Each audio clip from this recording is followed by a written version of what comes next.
Suddenly we were making profit rather than losing money. I have to take you back quite a long time now, when I was at school and not doing very well. And my father said, well, you're not going to get anywhere in school. You might as well work for me. And at the time he had 6 shops, jewellery shops. And it was what I always wanted to do. I feel that if you're brought up in a family business, it's better than an MBA. You learn more about business that way than any other way. And my parents were always talking shop. That's what I wanted to do. And I left and worked in the shop, one of his shops. He didn't do any favours. I was like the gopher that had to deliver all the stock. And he was right to do that, because that stood me in good stead for the future. I honestly believe that in any business, you're better off starting at the bottom and working your way up. And it took me a long time to work my way up. As I said, I started there at 15, and it wasn't until I was 35 that I took the reins of the business. And I took the reins of the business because it was actually doing quite badly, losing about £30,000, and my father was quite ill. So anyway, I took over and felt that we had to make a dramatic change in the business. We were like every other jeweller, very posh, chandeliers, thick carpets, bars on the windows, doors locked, everything very expensive.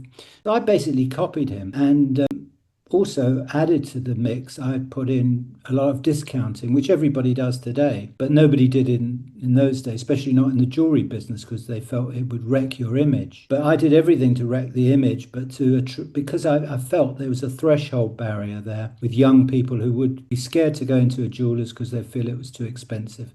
So I tried to do everything to change that by getting rid of the doors altogether and playing pop music like Robert Anthony did, offering much lower prices, taking out the expensive diamond rings and putting in earrings that they would buy on impulse that Saturday afternoon and wear for a party that evening. And it became, even though it was scorned upon and everybody said, well, you've ruined your father's business and it's cheap and cheerful, but we took phenomenal amount of money. Suddenly we were making profit rather than losing money.